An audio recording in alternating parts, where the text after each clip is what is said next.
હાય. હાય. બોલો, આજે અચાનક અમારી જરૂર પડી.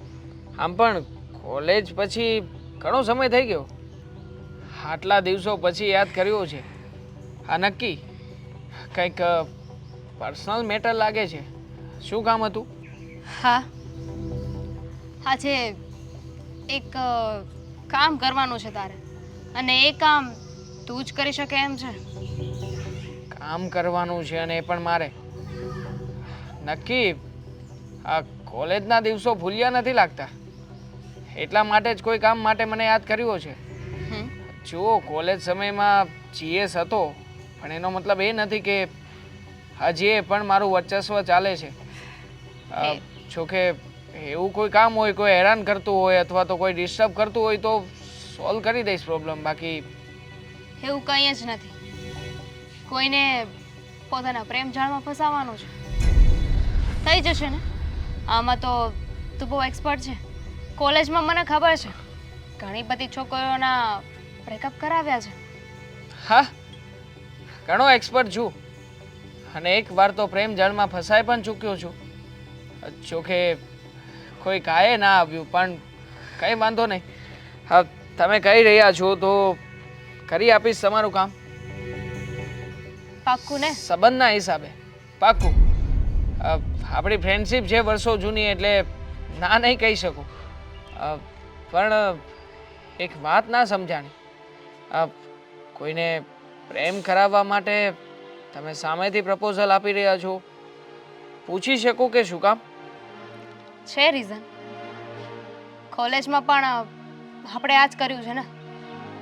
જ્યારે તને કોઈ છોકરી પસંદ આવે છે તો તું મને કહેતો હતો ને કે એ છોકરીના બોયફ્રેન્ડની સાથે તારે ઊભું રહેવાનું છે, એની સાથે વાત કરવાની છે, અને એ જ સમયે તું એ છોકરીને ત્યાં લઈને આવે, જેથી કરીને એને એવું લાગે કે એનો બોયફ્રેન્ડ ચીટર છે.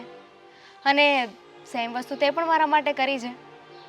હા, ઘણી બધી વખત કરી છે, પણ અત્યારમાં આવું કરવું છે શું કામ?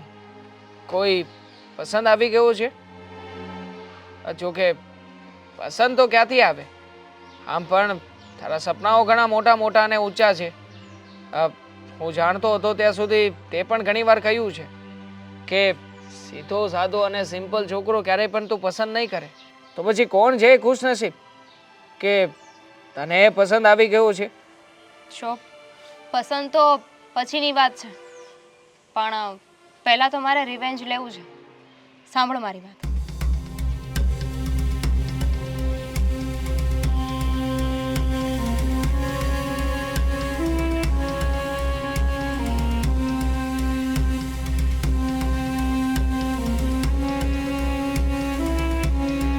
પોતાના જ લોકોની સાથે આ બધું કરવું જરૂરી છે અને યોગ્ય પણ છે.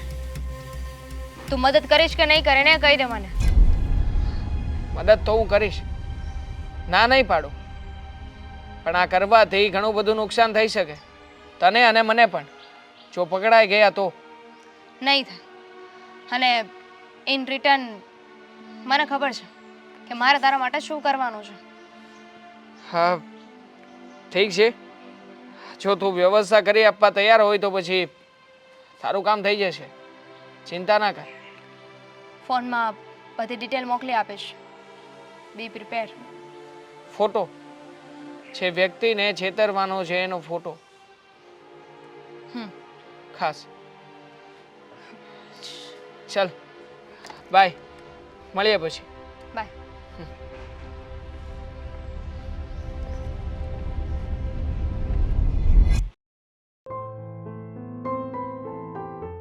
અરે પણ એ તરફ જ છું. ફોન કરું હા કોઈને પૂછીને. એક મિનિટ. હા, પૂછી લો. અહીંયા મકનજી પાર્ક પાસે બંગલો કયો? મને બંગલા નંબર 3. ક્યારનો અહીંયા આટા મારું છું પણ ક્યાંય દેખાતું નથી, અને વળી પાછા ક્યાંય નંબર પણ નથી માર્યા. સોરી, પણ મને પણ ખબર નથી. તમે એક વખત ફરીવાર ફોન કરીને પૂછી જુઓ પ્લીઝ, મને લેટ થાય છે. મેં પૂછ્યું એમણે પણ મને એ જ કહ્યું કે ત્યાં કોઈને પૂછી જુઓ. ભાઈ હવે તમે અહીંયા જ રહો છો? ના ના, અહીંયા રહેતી હોત તો મને એડ્રેસ ખબર જ હોત ને.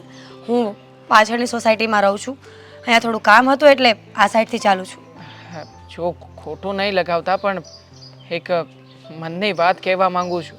પણ મને તમારા મનની વાત શું કામ કેવી છે તમારે? એટલા આપણે માટે એકબીજાને ઓળખતા પણ નથી ને.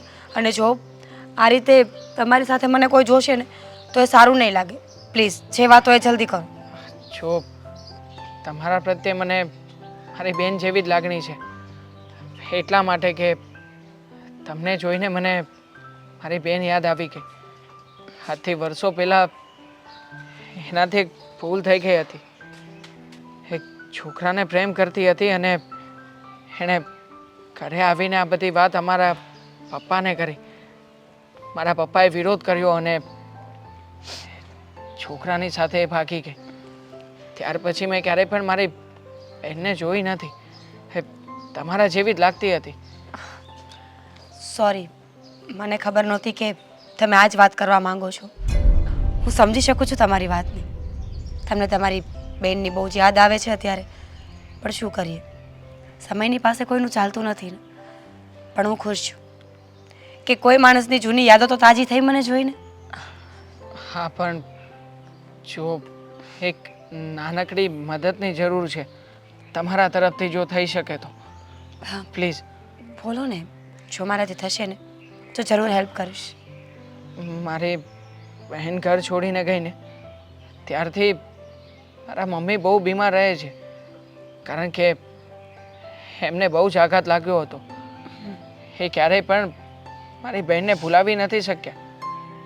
અમે લોકોએ ઘણી દવાઓ કરાવી, ઘણા ડૉક્ટર, વૈદ, અને કહેવાય ને કે જ્યાં ડૉક્ટર અને દવાખાના પણ હારી જાય છે ને ત્યાં દુવાઓ કામ લાગે છે.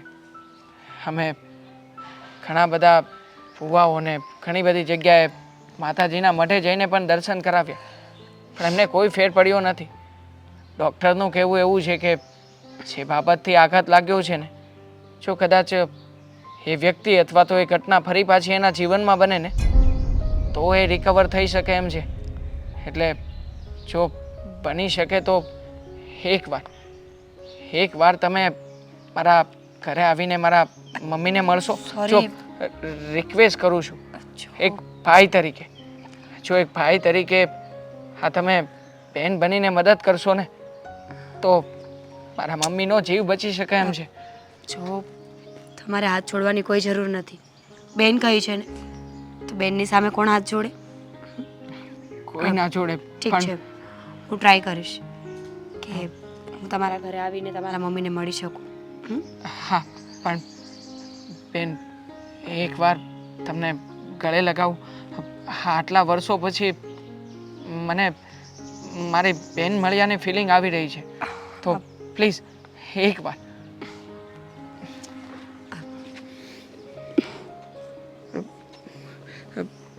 બેન તમે મારા માટે આટલું બધું કરી રહ્યા છો તો એક ભાઈ તરીકે મારી ક્યારેય પણ જરૂર પડે ને તો હું પણ તમારી મદદ કરીશ. ઠીક છે. જય શ્રી કૃષ્ણ. જય શ્રી કૃષ્ણ. તમારા નંબર આપશો?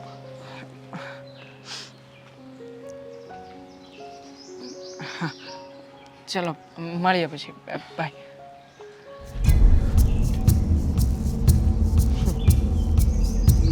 હવે ખબર પડશે કે આ ભાઈ બહેનના સંબંધમાં તે જે કર્યું છે ને એના પુરાવા આવી ગયા છે.